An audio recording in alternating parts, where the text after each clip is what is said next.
사실 할렐루야, 아멘. 제가 성격이 급했던 것 같아요. 사실 이 예배 자리에 나오기 전까지 제가 마음이 참 많이 어수선했었어요. 근데 연습을 하면서 예배를 준비하면서 마음이 참 정돈이 되는 것을 느꼈거든요. 이것이 주님과 함께 있는 자리의 능력 아닌가라는 생각이 듭니다. 오늘 혹시 어지러운 마음 그리고 힘든 마음으로 이 자리에 오신 분들이 있다면 함께 하시는 주님으로 인해서 힘을 얻고 위로를 많이 받으시기를 간절히 소망합니다. 이 시간 우리의 참 좋으신 하나님께 기도로 나아가도록 하겠습니다.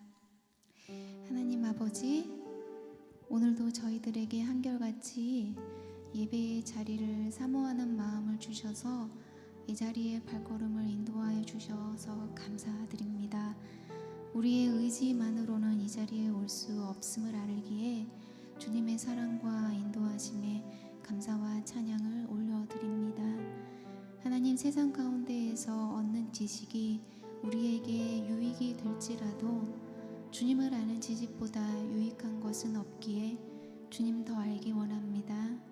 오늘 이 자리에 모인 저희들에게 주님을 아는 지식을 풍성히 부어주셔서 우리의 믿음이 더욱더 단단해지고 어느 곳에서 무엇을 하든지 주님 안에 거하며 주님의 영광을 드러내는 삶 살아갈 수 있도록 도와주시옵소서. 이곳에 모인 저희들의 마음을 열어 주께만 향하게 하시고 주님께서 기뻐 받으시는 예배 드릴 수 있도록 인도하여 주시옵소서. 감사드리며 예수님의 이름으로 기도드립니다. 아멘. 이 시간 우리 좋으신 주님의 이름 박수치며 찬양하며 높이도록 하겠습니다. 주의 이름 높이며 함께 찬양하겠습니다. 주의 이름, 주의 이름 높이며 주를 찬양하나이다. 나를 구하러 오신 주를 기뻐하는, 우리 한 번 더 할까요? 주의 이름 높이며 주의 이름 높이며 주를 찬양하나이다.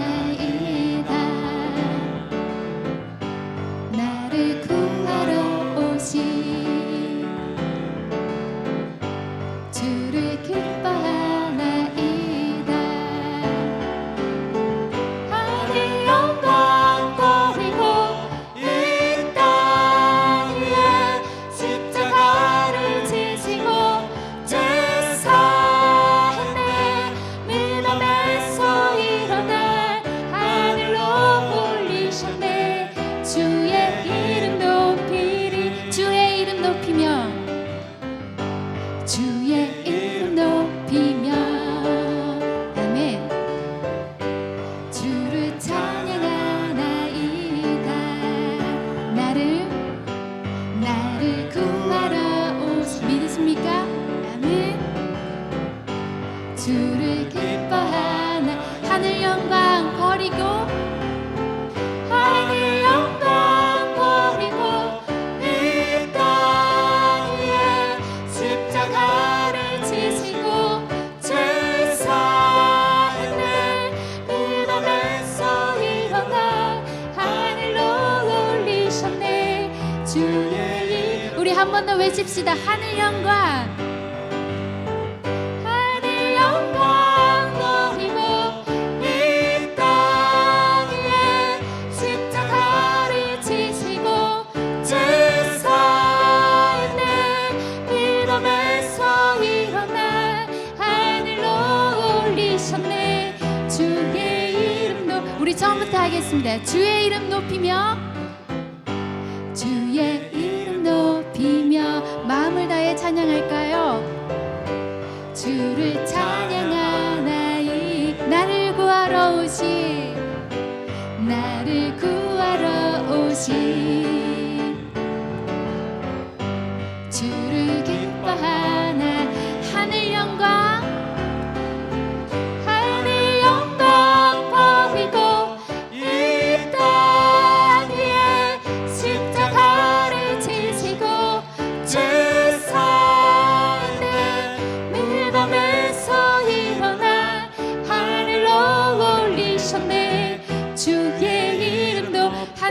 세상 버리고 하늘 영광 버리고 이 땅에 십자가를 지시고 죄 사는 무덤에서 일어나 하늘로 올리셨네. 주의 이름 높이 주님 한 분만으로 주님 한 분만으로 나는 만족해. 나의 모든 것 다시 주님 찬양해. 나의 영원한 생명 되신 예수님 목소리 높여 찬양. 주님 한 분만으로 주님 한 분만으로 나는 만족해. 나의 모든 것 다시 주님 찬양해. 나의 영원한 생명 되신 예수님 목소리 높여 찬양해. 주님의 크신 사랑 찬양해. 나의 힘과 능력이 되신 주 나의 모든 삶 변화되었네. 크신 주의 사랑 찬양. 주님 한 분만으로 주님 한 분만으로 나는 만족하십니까? 아멘. 주님 찬양합시다. 나의 영원한 생명 되신 예수님 목소리 높여 찬양. 주님의 크신 사랑 주님의 크신 사랑 찬양해. 나의 힘과 능력이 되신 주 나의 모든 삶 변화되었네. 크신 주의 사랑 찬양. 주님의 크신 사랑 주님의 크신 사랑 찬양해. 나의 힘과 능력이 되신 주 나의 모든 삶 변화되었네. 크신 주의 사랑. 한 번 더 하겠습니다. 주님의 크신 사랑 찬양해. 나의 힘과 능력이 되신 주 나의 모든 삶 변화되었네. 크신 주의 사랑 찬양해. 아멘. 우리를 변화시켜 주시는 예수님 하나님께 박수로 감사를 드리겠습니다. 이 시간 우리의 입술로 우리의 목소리로 예수님은 누구신가 고백 한번 할까요? 예수님은 누구신가? 예수님은 누구신가?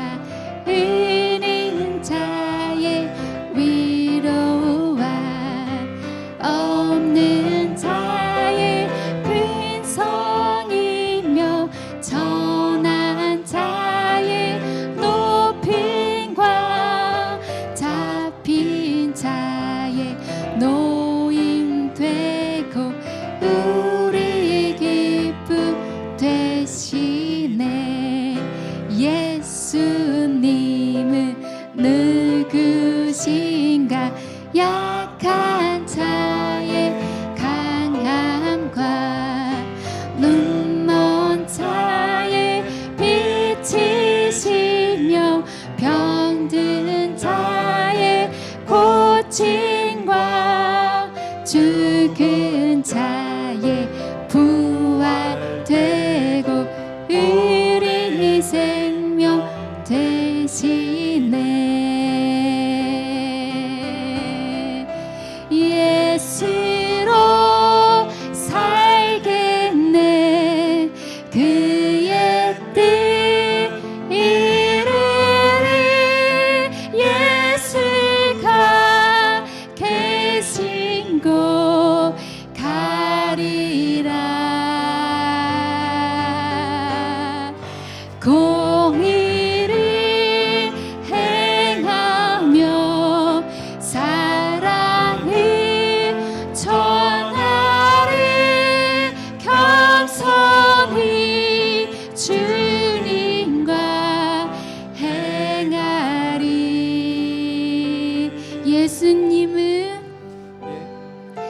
예수님은 누구신가? 주한 자의 정함과 죽은 자의 생명이며 죄인들의 중보와 멸망 자의 구원되고 우리 평화 되시네. 예수로 살겠네. 그의 뜻 이루리. 예수가 계신 곳 가리라. 공의를 행하며 사랑을 전하리. 겸손히 주님과 행하리.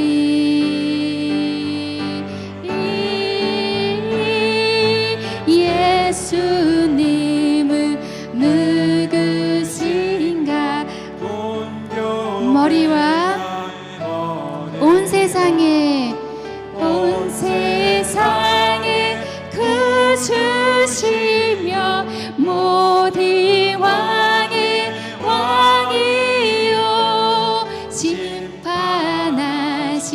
주님 되고 우리 4절 한 번 더 하겠습니다. 예수님은 누구신가? 예수님은 누구? 온 교회의 머리와 온 교회의 머리와 온 세상에 그 주시며 모든 왕의 왕이요 심판하시 주님 되고 우리 한 번 더. 예수님은 누구신가? 예수님은 누구? 온 교회의 머리와 온 세상에 그 주시며 모든 왕의 왕이요 심판하시 주님 되고 우리 영광 되시. 멸망 자의 구원되고 우리 평화 되시. 죽은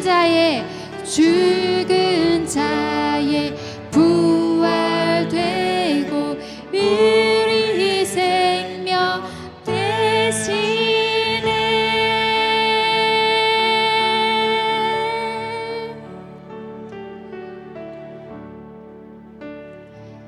주의 임재 앞에 잠잠해. 주 여기 계시네. 와서 모두 급혀 경배해. 신령과 진리로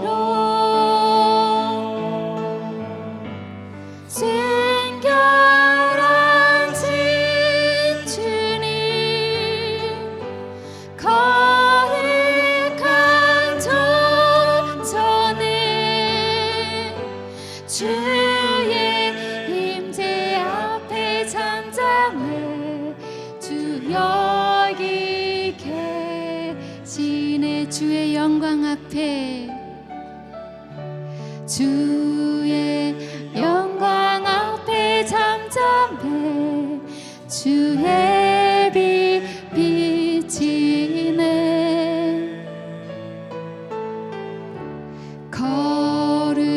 거룩한 불 태우시며 영광의 관쓰네. 주 영광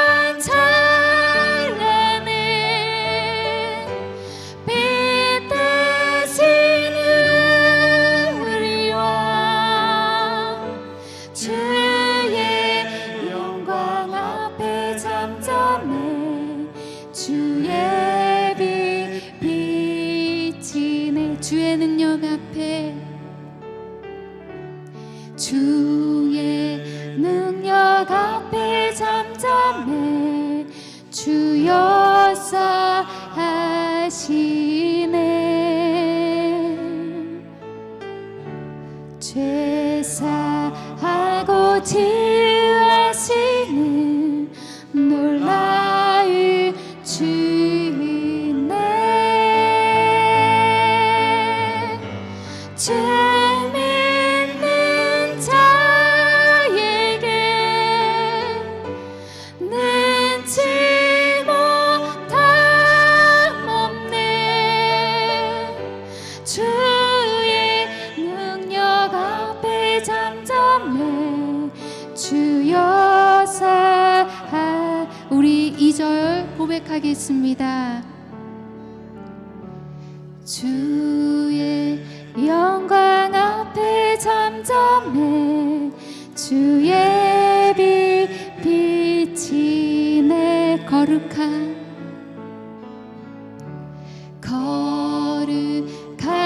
불 태우시며 영광의 관스네.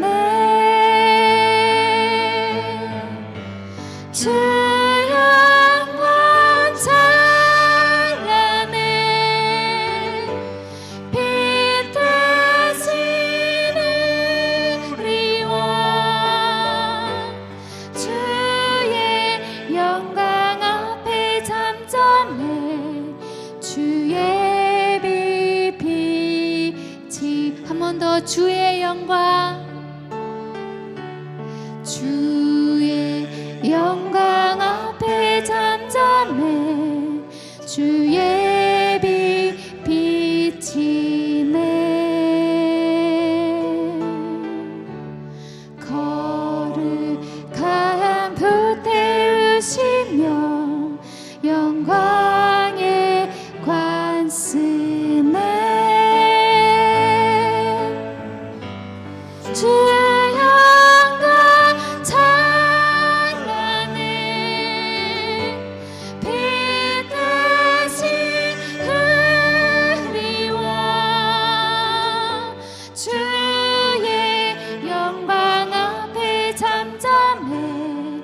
주의 빛, 주의 능력 앞에 잠잠해. 주의 능력 앞에 잠잠해. 주여서 하시. 우리 믿음으로 고백합시다. 죄사하고 치유하시는 놀라운 주이네. 죄 믿는 자에게 능치 못함 없네. 주의 능력 앞에 잠잠해. 주여서 주 믿는 자에게, 주 믿는 자에게 능치 못함 없네. 주의 능력 앞에 잠잠해. 주여서 하시네. 아멘. 성도 여러분, 주님을 아는 지식이 세상의 어느 지식보다도 중요합니다. 우리는 어떤 것보다도요, 주님 아는 것에 힘을 써야 할 것입니다. 그리고 주님을 아는 것에서만 그치는 것이 아니라 온전히 믿어야 할 것입니다. 이 시간 함께 기도하실 때 우리 안에 주님을 아는 지식이 매일매일 자라게 해달라고 기도하고, 주님을 아는 모든 지식이 온전한 우리의 믿음이 되어서 정말로 세상에 범접할 수 없는 그리스도인이 되게 해달라고 이 시간 다 함께 기도하겠습니다.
하나님 이곳에 계셔서 우리의 마음을 열어주시고 찬양을 통해 주님을 아는 지식을 부어주셔서 감사드립니다. 우리가 아무리 바쁜 삶을 살고 있을지라도 우리의 삶의 우선순위를 주님께 두기를 원합니다. 주님을 더 배우기를 원하고 주님을 아는 지식이 우리의 온전한 믿음이 돼서 이 세상을 살아가기를 간절히 원하오니 우리를 도와주시옵소서. 주님의 임재 앞에, 영광 앞에, 능력 앞에 매일매일 잠잠히 나아가 주님을 온전히 경험하고 주님의 역사를 우리 삶 가운데 보게 되는 우리 모두가 되기를 간절히 소망합니다. 오늘 이 자리에 모인 저희들 마음 가운데 주님으로 인해서 기쁨과 감사가 넘치게 하여 주시옵소서. 우리의 구원자 되신 주님을 온전히 높이는 예배의 시간이 되게 인도하여 주시옵소서. 이 모든 말씀 우리를 사랑하셔서 이 땅 위에 오신 예수님의 이름으로 기도드립니다. 아멘.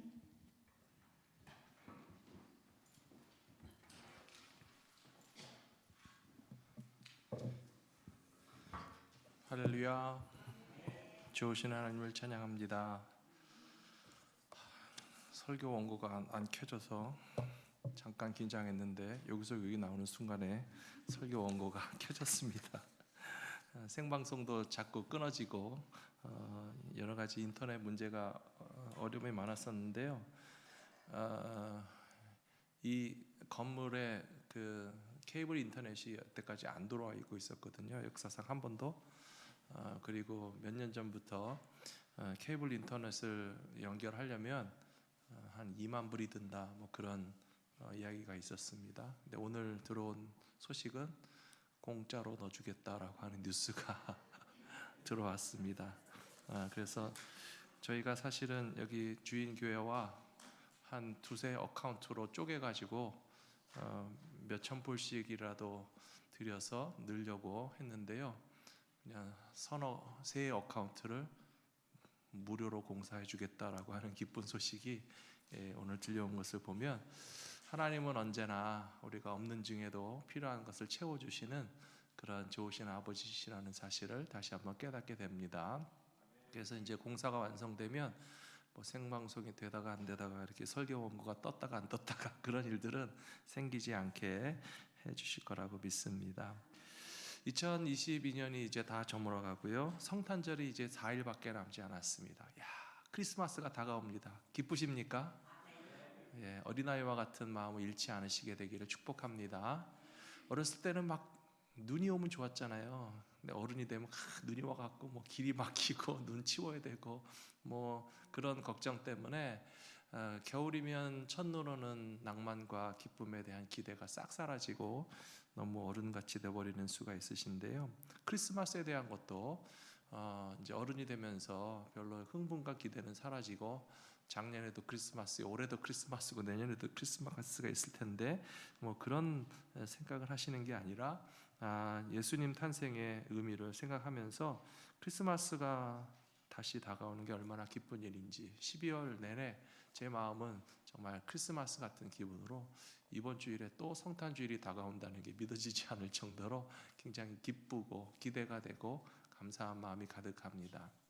예수님의 성탄을 누구보다도 마음껏 기뻐하시고 또 축하하시고 이 기쁜 소식을 또 함께 나누면서 살아가실 수 있는 모든 성도님들이 되시기를 축복합니다.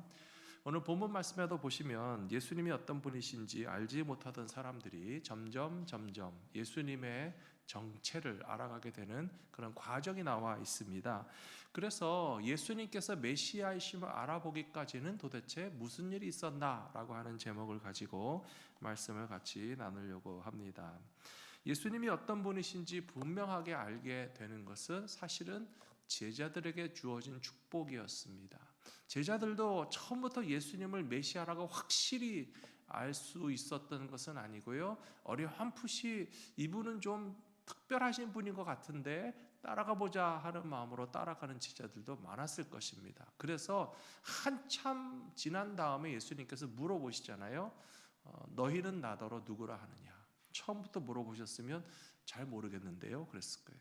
한참 듣고 보고 경험하고 동행하고 주님의 말씀을 듣고 주님이 행하시는 능력을 보고 주님이 하신 모든 일들을 쭉 경험한 다음에 사람들은 나보고 뭐라고 하느냐 먼저 물으셨죠. 그랬더니 사람들은 뭐 세례요한 같기도 하다고 그러고 뭐 선지자 같기도 하다고 그러고 뭐 자꾸 그런 소리 하니까 예수님께서 다른 사람들 말고 너희는 나를 누구라고 생각하느냐라고 물으셨잖아요. 마태복음 16장에서. 그러자 베드로가 대표로 얘기한 거예요. 제자들의 신앙 고백을 모아서 대표로 고백하기를 주님은 그리스도시고 살아계시는 하나님의 아들입니다 라고 말하고 있습니다.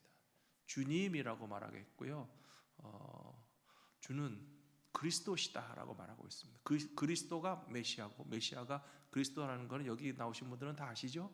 모르시는 분은 없으시죠? 메시아가 그리스도고 그리스도가 메시아인데요, 주님은 그리스도시고 살아계시는 하나님의 아들입니다 라고 고백하고 있습니다.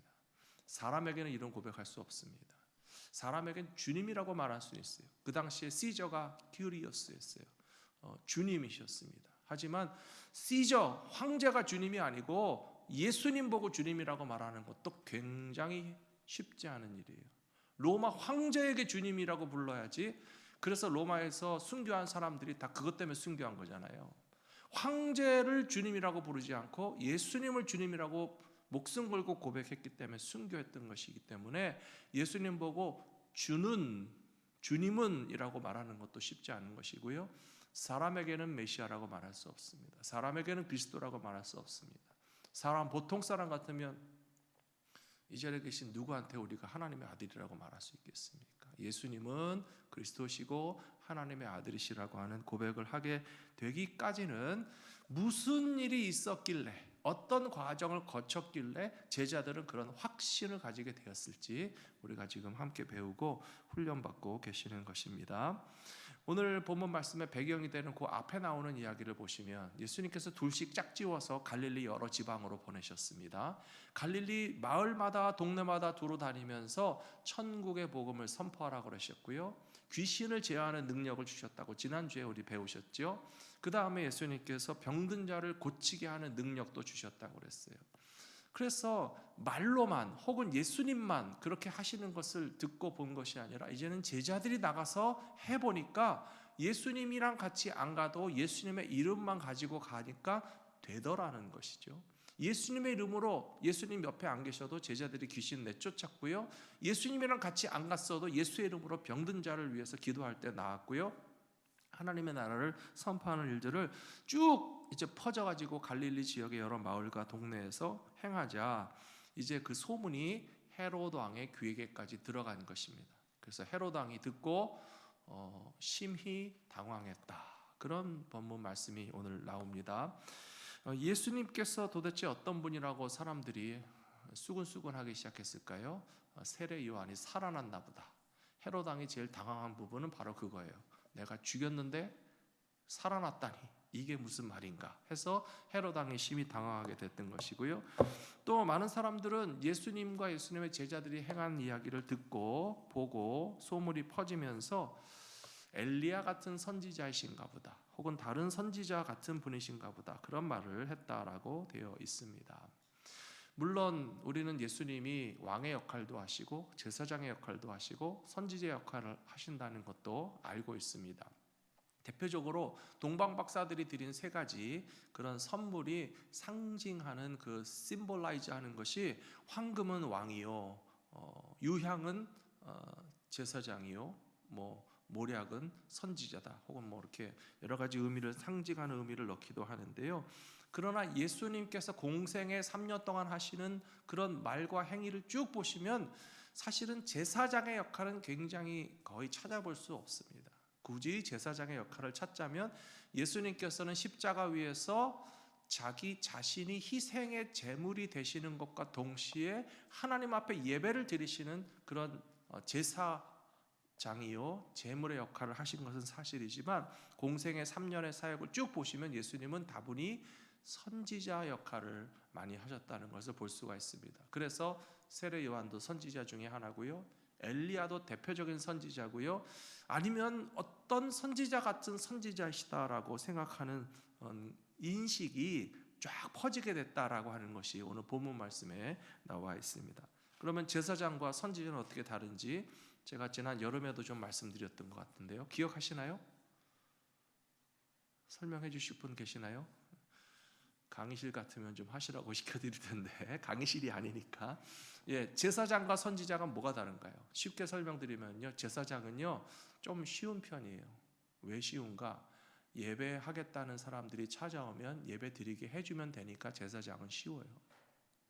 하나님의 백성이 예배하기 위해서 성막에 찾아오면 제물을 받아서 함께 예배 드리고, 구약시대 예배는 간접적인 예배거든요. 우리가 성막 안에 다 들어가는 것도 아니고요, 지성소에는 아무나 못 들어가잖아요. 그러니까 제사장이 제물을 받아서 짐승을 잡아 바치고 각을 뜨고 피를 쏟고 불에 태우고 마당에서 같이 하죠.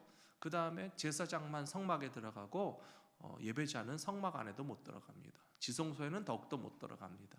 그렇게 굉장히 간접적으로 중개하는 역할을 하는 제사장이지만, 그래도 어렵지 않은 것이 뭐냐 하면, 믿음을 가지고 예배하겠다는 사람들이 예물을 가지고 찾아오면 그것만 섬겨드리면 되는 거잖아요. 그러니까 제사장은 그렇게 어렵지 않아요. 믿는 사람들을 위해서 봉사하는 게 제사장입니다. 선지자는요 정반대예요. 믿지 않는 사람들을 쫓아다녀야 됩니다. 거역하는 사람에게 권고해야 됩니다. 하나님의 말씀을 불순종하는 사람들에게 경고해야 됩니다. 듣기 싫은 소리 해야 됩니다. 회개하라, 돌이키라, 하나님께로 돌아오라 하는 역할이 선지자이기 때문에 사실은 제사장에 비해서 선지자는 훨씬 더 어려울 수밖에 없어요. 거부당하기도 하고 거절을 당하기도 하고 박해를 당하기도 하고 핍박을 당하기도 하며 세례 요한과 같이 생명을 뺏기기도 하고요. 신약 성경에 보시면 이스라엘 사람들이 얼마나 많은 선지자들을 그동안 죽였었냐라고 하는 말씀을 하잖아요. 선지자들 중에서 목숨을 잃은 선지자들은 많았고요, 제사장 하다가 죽은 사람은 별로 못 봤어요. 그러나 선지자 하다가 죽은 사람은 참 많았어요. 그래서 제가 계속 깨닫게 되는 것이요, 신학교를 선지동산이라고 부르거든요. 여러분 들어보셨습니까? 저는 신학교 들어가자마자 선지동산이라고 교수님들이 다 얘기하시고 선배 목사님들이 얘기하시고, 신학교에 들어가니까 선지자를 가르치기 위해서 선지동산에서 이제 신학교 공부를 목회자 준비한다고 하는데요. 근데 한번 3년 동안 다녀봐도 선지자는 안 만들어주고 제사장만 만들어주는 것 같아요. 제사장, 지금 목회자들도 제사장 역할을 하는 것이 중요합니다. 필요합니다. 성도님들이 예배하겠다고 교회 찾아오시잖아요. 예배 잘 드리실 수 있도록 도와드려야 되잖아요. 잘못됐다는 게 아니에요. 그런데 선지자의 역할을 제대로 하지 못하고 있구나, 저도 반성하고요. 우리가 이 시대에 분명히 선지자가 필요한데 왜 선지자의 역할은 못하고 있을까 하는 것을 돌아보면서, 우리가 예수님의 모습을 바라보면 예수님은 제사장 같으시다라고 하는 느낌보다는 굉장히 선지자 같으시다라고 하는 그런 느낌을 많이 줬다는 점에서 도전을 많이 받게 되고, 예수님이 하신 일에 대해서 깨달으면서 그래서 메시아시구나라고 하는 것을 배우게 됩니다. 하지만 선지자들이라고 해서 우리가 오해하지 마셔야 될 것이요, 오히려 바리새인들보다도, 오히려 율법주의적인 유대인들보다도 그 백성들을 향한 어프로치가 다르셨다는 거예요. 뭘 제가 말씀드리고 싶은가 하면요, 정죄하는 것과 회개를 촉구하는 것은 다르다는 것을 오늘 설명드리고 싶습니다. 정죄하는 것은 밖에서 그 사람의 죄에 대해서 지적하는 것이고요, 죄책감을 무겁게 느끼게 하는 것이고요, 상처를 주기 쉬운 것이고요, 사랑이 많이 결여되어 있는 것이 정죄입니다. 사탄을 가리켜서 거짓말하는 자의 아버지라고 하는 말도 하고요, 사탄에 대해서 또 뭐라고 얘기하는지 아십니까? 참소하는 자라고 말합니다. 참소하는 자란 찔러대는 거예요.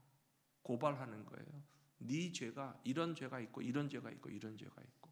그렇다면 세례 요한도 분명히 회개하라고 그랬고 예수님도 회개하라고 하셨는데, 이렇게 정죄하고 참소하는 것과 회개하라고 외치는 것이 비슷해 보이지만 뭐가 다른가? 제가 오늘 말씀 준비하면서 묵상해 봤더니요, 회개를 촉구하는 것은 정죄와 참소와는 전혀 다릅니다. 왜냐하면 밖에서 찌르는 게 아니고요. 회개는 누가 하는 거예요? 제가 스스로 하는 거잖아요. 회개하십시오 라고 말할 뿐이지 당신은 이런 죄를 지었다고 고발하진 않아요. 세례요한은 스스로 회개하라고 외친 것이고요. 예수님도 우리가 알아서 회개하라고 하신 것인데요. 앞에서도 비교하면서 말씀드렸지만 정죄와 참소는 상처를 주고 사랑이 없지만 회개를 촉구하는 것은 사랑하기 때문에 자기의 죄를 하나님 앞에 고백함으로써 하나님 앞에 용서함을 받고 회복함을 받고 구원을 받게 하려고 그렇게 호소하는 것이 회개를 촉구하는 것이고요. 정죄하고 참소하는 것과는 전혀 다른다. 이해되시죠? 그래서 세례 요한은 예수님은 회개하는 마음을 가질 수 있도록 스스로 알아서 자기 죄를 하나님께 고백하고 하나님의 관계가 회복되고 선지자와 같은 역할을 하기 위해서 그런 말씀을 선포하셨다는 사실을 기억하시면 좋겠습니다. 예수님께서 메시아이심을 깨닫기 전에 그런 소문과 오해가 많이 있어서 예수님께서는 이제 본인의 모습을 점점 가르쳐 주시는데요. 헤롯 왕이 당황한 이유가 뭐라고요? 헤롯 왕이 왜 당황했을까요? 오늘 말씀 어디 나오나요? 누가복음 9장 7절에 보시면 분봉왕 헤롯이 이 모든 일을 듣고 심히 당황하니 어떤 사람이 요한이 죽은 자 가운데서 살아났다고도 하며 어떤 사람은 엘리야가 나타났다고 하며 어떤 사람은 옛 선지자 한 사람이 다시 살아났다고도 했는데 그러나 헤롯 왕이 가장 당황한 부분은 세례 요한이 다시 살아나면 큰일이다 하는 생각을 했다라고 하는 사실입니다. 저는 이 말씀을 묵상하면서 이 세상에 아무리 권세자라 할지라도 죄를 지은 사람은 두 다리 뻗고 잠을 못 잡니다. 누가 뭐라고 할 수 없어도 본인 스스로가 죄인이라는 것을 너무 잘 압니다. 그런데 그것을 참소하고 정죄하고 고발하지 않은 것이 아니고요. 최고의 권력자라 할지라도 스스로 깨달아서 회개하게 될 때 구원의 소망이 있고 예수님께서 우리들의 메시아가 되실 줄로 믿습니다. 그래서 누가복음 9장 9절에 보시면 헤롯이 이르되 요한은 내가 목을 베었거늘 이제 이런 일이 들리니 이 사람이 누군가 하여 그를 보고자 하더라. 예수님이 어떤 분이신 줄 알고자 하는 마음이 있는 것으로 충분하지 않고요. 예수님이 그리스도이시고 예수님의 메시아이시라는 사실을 인정하면서 우리의 모든 죄와 허물을 씻어주시고 용서해 주시는 구원의 주님으로 영접하는 것이 바로 복음이라는 것입니다. 그런데 복음에 대해서 받아들이지 않는 사람들이 많이 있죠. 마태복음 5장에서 예수님께서 나로 인하여 너희를 욕하고 박해하는 사람이 있다 그랬습니다. 마태복음 5장 11절 12절 한번 같이 읽어보실까요? 나로 말미암아 너희를 욕하고 박해하고 거짓으로 너희를 거슬러 모든 악한 말을 할 때에는 너희에게 복이 있나니 기뻐하고 즐거워하라. 하늘에서 너희의 상이 큼이라. 너희 전에 있던 선지자들도 이같이 박해하였느니라. 아멘. 여기도 나오죠. 예수님께서 행하신 일들의 연장선에 누가 있습니까? 제사장이 있습니까? 선지자가 있습니까? 선지자가 있잖아요. 선지자들은 믿지 않고 거역하는 사람들에게 하나님의 말씀을 전하다 보니까 아무래도 반대가 심하고 또 얼마나 거스른 일들이 많이 있는데요. 그러나 베드로가 요한이 사도행전에 보시면요. 예수의 이름으로 인하여 핍박당하는 것을 기뻐했죠. 영광으로 생각했죠. 기억나십니까? 성전 미문에 앉은 안진뱅이를 예수의 이름으로 일으켰더니 예수의 이름으로 말하지 못하게 하고 데려다가 때리고 채찍질하고 감옥에 가뒀거든요. 그때 베드로가 어떻게 했죠? 여기 12절 말씀 똑같이 했어요. 기뻐하고 즐거워했습니다. 예수님의 이름을 증거하다가 박해를 받는 것을 영광으로 생각했습니다. 아까 유창수 목사님 마지막 기도하실 때 그런 얘기 하셨잖아요. 세상이 감당치 못할 사람들이 되어야 된다고요. 예수님의 제자들이 어떻게 해야 세상이 감당치 못할 그런 용감하고 담대한 제자가 되는지 아십니까? 그것은요, 바로 박해 가운데서 주눅들지 않고 좌절하지 않고 포기하지 않고 예수 이름을 증거하다가 반대를 당하고 박해를 당할 때 오히려 기뻐하고 즐거워하면 히브리서에 그런 말씀이 나옵니다. 이런 자들은 세상이 감당치 못할 자로다. 세상이 감당치 못할 그런 담대한 용기와 믿음을 가지고 그리스도이시고 구원의 주님이신 예수님의 이름을 담대하게 증거하실 수 있는 저 여러분들이 다 되시기를 축원합니다.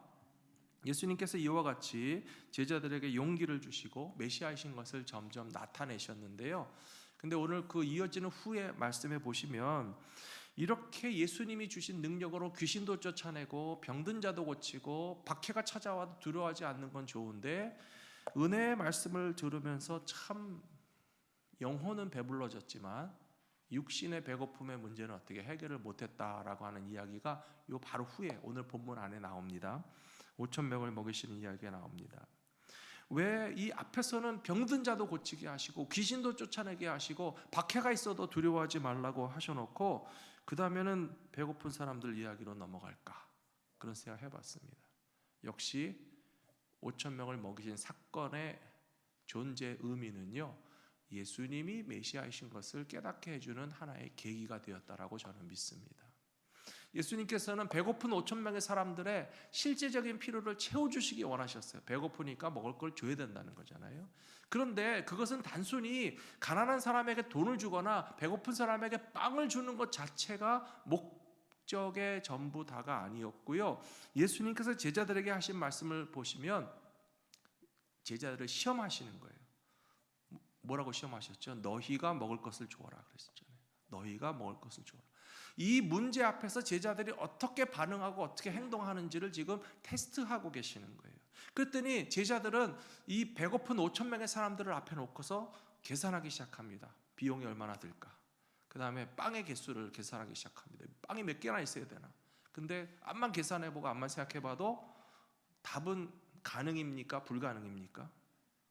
불가능이라고 하는 결과가 나왔잖아요. 그래서 예수님에게 200데나리온이 있어도 못할 것 같습니다 라고 하는 그런 아주 지극히 상식적이고 인간적인 생각에서 결론을 딱 내놨어요. 틀린 말이 아닙니다. 맞는 이야기입니다.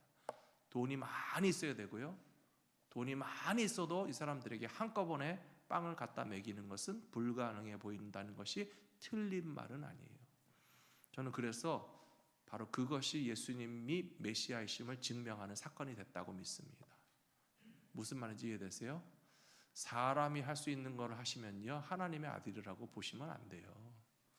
사람은 할 수 없는 일을 행하실 때 예수님은 하나님의 아들이심을 인정하게 될 줄로 믿습니다. 제자들의 머릿속에서 생각해 보니까 이거는 도저히 안 됩니다. 틀리는 말이 아니고 맞는 말인데요, 도저히 안 되는 일을 예수님은 되게 하셨잖아요. 그러니까 예수님이 하나님의 아들이시라는 것을 증명하게 되는 기회가 되지 않았겠습니까? 사랑하는 성도 여러분, 예수님은요, 먼저 우리들의 삶에 필요한 것들을 실제적으로 공급해 주시는 주님이 되시는 것을 믿으시기 바랍니다. 우리 신앙생활은 이렇게 붕 떠 있는 영적인 일이 전부 다가 아니에요. 신앙생활은요, 실제적으로 우리의 삶의 문제를 해결하고 우리의 부족함을 채우시고 하나님의 권세와 능력을 우리가 피부에 와닿도록 경험하며 살 수 있도록 오늘날에도 예수님 우리를 인도하고 계신다라고 저는 믿습니다. 우리들의 신앙이 그것을 경험할 때에 이것이 진짜 믿음이라는 것을 깨닫게 된다라고 하는 사실입니다. 예수님께서 마태복음 6장 11절 주기도문에서 뭐라고 가르쳐 주셨습니까? 일용할 양식을 주옵시고. 이것은 실제적인 것이에요. 공기를 먹으면 배가 부릅니까? 맹물을 먹으면 배가 부릅니까?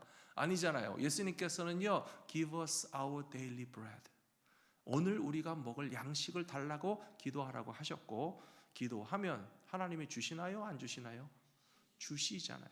실제적인 필요를 채운다는 것도 예수님은 보여주셨고요. 그러나 실제적인 것을 채우시는데 상식적인 방법이 아니고 초자연적인 능력으로 채우시기 때문에 예수님이 메시아이시고 하나님의 아들이시고 이것은 하나님의 행하신 일이라는 사실을 깨닫게 되는 것이 바로 오병이어 사건의 핵심입니다. 오병이어 사건에서 예수님이 5천 명을 먹이신 것은 물고기 2마리와 보리떡 5개밖에 없었어요. 그것을 12제자들에게 조금씩 떼어서 주셨습니다. 이거 가지고 저기 50명씩 잔뜩, 50명씩 5천 명이면 100개 그룹이잖아요. 100개 그룹이 50명씩 앉아 있으니까 이 100개나 되는 그룹에게 50명씩 앉아 있는 사람들에게 이 보리떡 5개와 물고기 2마리 가지고 나눠줘라 그랬어요. 그랬더니 이 제자들이 했잖아요. 우리들도 해야 됩니다. 하면 될 줄로 믿습니다. 저는 경험했습니다. 목회 사역을 하면서요, 저는 대학에서 전공은 컴퓨터 사이언스 전자 계산학을 했는데 계산할 줄을 몰라요. 계산하는 거 싫어해요. 계산을 안 해요. 주님의 일을 할 때 그냥 저는 밀어붙이는 스타일입니다. 청년부를 할 때 청년부가 자꾸 부응했어요. 교회에서 주시는 예산보다 청년부가 빠르게 부응했습니다. 청년부 사역을 하면서 교회에서 주시는 예산이 적은 거에 대해서 한 번도 부족하다고 느껴본 적이 없어요. 물론 연마다 내년에는 청년부 예산을 더 달라고 증액을 해서 신청하기는 했지만, 그러나 예산이 정해져야 그 다음에 해 교회에서 예산이 나오잖아요. 그거보다도 교회 숫자가, 청년부 숫자가 굉장히 빠르게 부응했어요. 제가 처음에 갔을 때 청년부 수련회 갔을 때 30-40명 갔었습니다. 그 다음에 70명 수련회 갔습니다. 그 다음에 100명이 갔고요, 150명이 갔고요, 200명 넘게 수련회 갔어요. 청년들이 15년 전이지만 200명 수련회 가서 3박 4일 먹고 자고 쓰고 나오면 얼마나 드는지 아십니까? 미국 수련회 캠프에 3-4만 불을 줘야 돼요. 근데 저는 계산을 안 하고 막 밀어붙였어요. 무조건 청년들 다 가야 된다. 예배 출석이 150명일 때 수련회 출석은 180명 한 적도 있어요. 예배 안 나오는 친구들도 다 데리고 가고, 회비는 물론 내야 되지만 회비 낸 거 가지고요, 먹고 자고 한 것도 계산이 안 돼요. 근데 청년들 중에 가난한 청년도 있고 돈 못 내는 청년도 있잖아요. 그러면 리더들이 얘기해요. 목사님, 저 친구는 정말 가난한 유학생인데 수련회 회비 못 낼 것 같은데요. 수련회 못 내도 괜찮아. 무조건 가자. 저는 그냥 저질러 놓는 거예요. 다 데리고 가서 몇만 불어치 수련회 다 하고 나면 마지막에 이제 부장 집사님 얼굴이 하얘져 가지고 그 캠프에서 이제 빌링이 딱 나오면 어떻게 우리 야반도주 해야 되나요? 도망가야 되나요? 교회에서 주신 예산, 학생들이 낸 회비 다 내고도 한참 모자라는데요. 그 다음날 수련회 끝나면 저는 유유히 청년들을 데리고 또 다 내려오고, 부장 집사님이 다 알아서 해결하시더라고요. 선생님들하고. 어쩌면 청년부 할 때가 좀 더 쉬었는지 모릅니다. 담임 목사 하니까 그렇게 마음이 편하진 않아요. 지금쯤 되면 12월 말이잖아요. 연말 결산을 하시는데, 올해도 재정부에서 지금 재정 결산하시면서 하나씩 저한테 자료를 주시고 있는데요. 10몇 년 동안 우리 교회 목회를 하면서 한 번도 남아든 적이 없습니다. 근데 한 번도 모자란 적도 없습니다. 재정부 담당하시는 장로님께서 올해 우리가 지불해야 될 모든 것은 다 지불했습니다. 항상 저는 그런 이야기를 들었어요. 오병이어를 가지고 5,000명을 먹이는 제자들이 이만큼씩 떠메고 다녔습니까? 이만큼 가지고 다녔잖아요. 12명의 제자들한테 얼마씩 나눠줬겠어요? 보리떡도 쪼개서 주고 물고기도 쪼개서 주고, 쪼개서 준 보리떡과 쪼개서 준 물고기를 가지고 50명씩 앉아있는 사람한테 자꾸 먹이고 한 사람도 빠짐없이 다 먹이니까 모자라는 것 같아 보이는데 모자라지 않게 다 먹였고요. 그 후에는 심지어 다 먹고 난 다음에 한 광주리씩 다 12제자가 모아오니까 12광주리가 남았다고 그러잖아요. 저는 지금도 경험하고 있습니다. 우리 교회에서 매년마다 경험하고 있습니다. 인간의 계산으로는 불가능한 계산이에요. 안 되는 거예요. 5,000명은 못 먹인다라고 하는 사람의 능력이지만, 그러나 예수님께서 5,000명을 먹이게 하신 것을 보면 이것은 메시아가 하신 것이다. 우리 교회가 매년 사역을 하면서도 코로나 때도 얼마나 힘들었는지 아십니까? 참 희한하게요, 코로나 때 우리 교회 어카운트에 제일 잔고가 높았었어요. 그리고 지금 다 돌아오셔서 열심히 하고 계시는데 올해도 모자라지도 않고 남지도 않고 모자란 것 같은데 쓸 거 다 쓰면서 마감하게 하시는 주님이 우리와 함께 계신다라고 저는 믿습니다.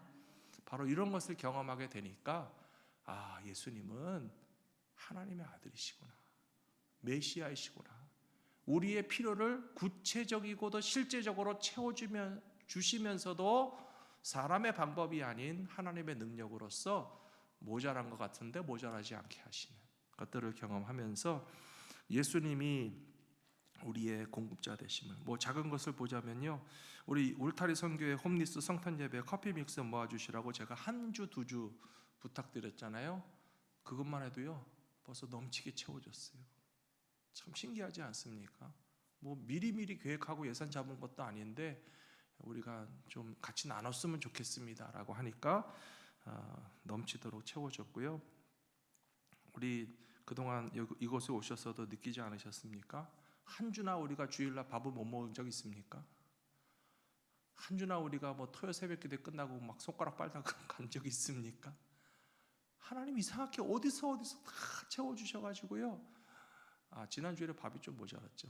갑자기 많이 오셔가지고 밥솥에 밥이 조금 모자랐을 뿐이지 한 번도 우리가 주일날 식사 못한 적이 없고요. 한 번도 우리 토요 새벽 기도 끝나 그냥 간 적 없어요. 우리가 많은 예산을 쏟아 부어서 남으니까 돈 써서 한 거 아닌데도 하나님은 계속 채워주시는 것을 우리가 보게 됩니다. 사랑하는 성도 여러분, 2023년도에도 주님이 우리와 함께 계셔서 부족함이 없게 하여 주실 줄로 믿습니다. 사도 바울이 분명히 빌립보서에서 얘기했는데요, 나는 풍부에도 처할 줄 알고 궁핍에도 처할 줄 알아 일체의 비결을 배웠노라. 그리고 하는 말씀이 뭐죠? 내게 능력 주시는 자 안에서 내가 모든 일을 할 수 있느니라 라고 사도 바울이 분명히 얘기했습니다. 사도 바울도 얼마나 궁핍할 때가 많았겠습니까? 모자랄 때가 많았겠습니까? 때때로 한꺼번에 멀리서 선교 기금이 탁 도착하면 그때는 좀 뭐가 있는 것 같아 보이는데요, 얼마 가지 않아서 다 쓰고 나눠주고 나면 없는데, 그러나 그런 일들을 계속 경험하면서 사도 바울의 고백은 내게 능력 주시는 자 안에서, 우리에게 능력을 주시는 분은 메시아이신 줄로 믿습니다. 우리에게 능력을 베풀어 주시는 분은 전능하신 하나님이시지 부자가 아니에요. 돈 많은 사람이 아니에요. 그 어떤 인간의 힘으로는 오병이어 가지고 5,000명을 먹인다는 계산은 불가능한 계산입니다. 하지만 사도 바울은 내게 능력 주시는 자 안에서 내가 모든 일을 할 수 있느니라 고백하면서 선교 사역을 감당했던 것처럼 저와 여러분의 신앙생활과 우리 교회 모든 일들도 새해에 그렇게 채워주실 것을 믿고 우리는 메시아이신 주님과 함께 동행하는 제자들이다 라고 하는 확신을 갖고 담대히 전진하시는 저와 여러분 모두가 다 되시기를 축복합니다. 이 시간 한 가지만 기도하고 마치겠습니다. 실제적으로 구하고 실제적으로 채워주십니다. 5,000명을 공기 먹여서 배부르게 하신 거 아니에요? 빵 먹여주셨어요. 물고기 먹여주셨어요. 예수님은 우리들의 구체적이고도 실제적인 필요를 다 아십니다. 그러니까 일용할 양식을 달라고 기도하라고 가르쳐주신 거예요. 개인의 삶에도 가정에도 직장에도 그리고 교회도 마찬가지입니다. 아주 넘치게도 안 하시고요, 아주 모자라지도 않게 하시고요, 우리의 필요를 아시는 주님이 언제나 채워주십니다. 그렇기 때문에 이 시간 우리가 기도하면서 우리에게 꼭 필요한 것 주님이 채워주실 줄로 믿는데, 우리는 두려워하지 말고 내게 능력 주시는 자 안에서 모든 일을 할 수 있다라고 하는 믿음을 가지고 담대히 전진하고 우리에게 맡겨주신 일을 넉넉하게 감당할 수 있도록 우리를 사용하시고 우리 교회가 내년에 더 큰 일, 더 많은 일을 행할 수 있도록 우리보다 앞서서 주님께서 채워주시옵소서. 우리 간절히 같이 한번 기도하시면 좋겠습니다. 기도하겠습니다. 아버지 하나님, 주님 앞에 간절히 기도합니다. 주님, 우리에게 필요한 것들을 구하라고 가르쳐 주셨습니다. 일용할 양식을 구하라고 하셨습니다. 우리가 1년을 행할 수 있는 교회의 모든 예산과 재정도 주님이 채워주실 줄로 믿습니다. 이미 주님께서 우리에게 많은 것들을 채워주셔서 우리가 모자라지 않게 해주시고 부족하지 않게 하시고 해년마다 우리가 모든 지불해야 될 모든 것들을 지불할 수 있도록 주님께서 성도들의 믿음과 헌신과 또 주님 앞에 올려드리는 모든 예물을 통하여서 이제까지도 채워주셨던 것을 우리는 이미 경험하였습니다. 아버지, 우리가 무엇을 두려워하겠습니까? 환난이 있어도 핍박이 있어도 우리를 향하신 하나님은, 하나님의 사랑은 결단코 실패하지 않으신다는 사실을 믿으며, 또한 우리에게 능력 주시는 자 안에서 내가 모든 일을 할 수 있다라고 하는 사실을 믿기 때문에 주님 앞에 또한 기도합니다. 우리의 필요를 채워 주시옵소서. 사람의 방법으로 채우지 아니하시고 주님의 능력으로 채우시는 것을 보게 하여 주시옵소서. 우리의 가진 힘과 능력으로는 안 되고 모자라고 부족한 것을 알지만, 그러나 내게 능력을 주시는 분은 사람이 아니라 전능하신 분이시고 메시아이시고 하나님의 아들이시고 바로 주님께서 우리를 향한 공급자가 되어주시고 우리를 채워주시는 분이 되시기 때문에, 우리 손에 지금 쥐고 있는 것은 부족하지만 부족하지 않으며 모자란 듯하나 모자라지 않으며, 제자들이 가지고 있는 것은 적은 오병이어의 일부분에 불과하였지만 그것을 가지고 나누고 베풀고 또 쓰고 또 그것을 계속적으로 나눌지라도 결단코 바닥나지 않게 하시고 모자라지 않게 해주시고 나눌 곳이 있게 하시고 쓸 것을 쓰게 하시고, 주님께서 명하신 일들을 우리가 믿음으로 순종하기만 하면 끝까지 그 일들을 완성할 뿐만 아니라 12광주리를 남겨서 모으게 하시는 주님의 권세와 능력이 오늘날 우리 교회 가운데도 나타나게 하여 주실 줄로 믿습니다. 오늘 성도들의 신앙생활 가운데도 이루어지게 하여 주실 줄로 믿습니다. 우리는 다만 두려워하지 않고 오직 주님의 말씀에 순종하여서 이것을 실천하며 나갈 때에 주님께서 채워주시는 것을 또한 경험하며 올해를 마감하고 새해를 맞이할 수 있도록 인도하여 주시옵소서. 살아계시는 아버지 하나님, 광야에서도 이스라엘 백성들은 쌓아놓은 곡식과 지고 다니는 식량이 넉넉지 않았어도 40년 동안 매일같이 기적을 경험하게 하시고 만나와 메추라기로 저들에게 양식을 충분히 공급하여 주셨을 뿐만 아니라 저들의 입은 옷도 해지지 않고 저들의 발에 신도 닳지 아니하도록 하나님은 실제적이고 구체적으로 끊임없이 채워주시는 능력의 아버지가 되시는 것을 오늘날에도 우리가 믿고 경험하게 하여 주시니 감사합니다. 우리가 가진 것이 적은 것 같아 보여서 부족함을 느끼고, 우리가 가진 것이 모자라게 여겨져서 애가 타는 마음이 있는데도 불구하고 5,000명을 먹이던 제자들의 손에서 비록 넉넉지 않은 빵 조각과 부족해 보이는 물고기를 들고 베풀고 나누며 먹이면서 이리저리 돌아다녔어도 50명씩 앉아있는 100개의 그룹을 다 먹이고 12강주를 모으게 하신 것 같은 기적을 오늘날에도 주님께서 행하여 주실 줄로 믿습니다. 이것은 분명히 기적이기 때문에 사람이 행하신 것이 아니라 하나님의 아들이신 메시아께서 행하신 능력인 것을 우리가 믿습니다. 우리 갈보리 믿음교회도 올 한 해 동안 또다시 주님의 기적을 경험하게 하여 주시니 감사합니다. 우리가 가진 것과 드린 것이 부족하였는데도 불구하고 우리가 써야 할 것과 지불해야 될 모든 것들을 다 지불하면서 올 한 해를 마감하게 하시는 주님의 기적과 능력을 다시 한번 경험하게 하여 주신 것을 감사하고 찬양하기를 원합니다. 내년에도 역시 우리가 궁핍에 처할 수도 있고 풍부에도 처할 수도 있으나 우리에게 능력 주시는 자 안에서 우리가 모든 일을 할 수 있다라고 하는 믿음으로 전진하게 하여 주시옵시고, 그것을 통하여서 하나님의 아들이신 메시아 예수 그리스도께서 함께 계시는 교회인 것을 우리가 분명히 경험할 수 있도록 새해에도 허락하여 주실 줄로 믿습니다. 그러므로 우리가 구해야 할 것을 구하게 하여 주시옵시고, 일용할 것을 구하게 하여 주시옵시고, 우리에게 능력 주시는 자 안에서 살게 해달라고 구함으로써 우리가 믿음으로 간구한 모든 기도의 제목들이 응답된 것을 깨닫고 감사 찬송하는 날들이 이어져 갈 수 있도록 이끌어 주시옵소서. 우리 주 예수 그리스도의 이름으로 감사하며 기도 올리옵나이다. 아멘. 내려가셔서 그룹 활동 가지시기 바랍니다.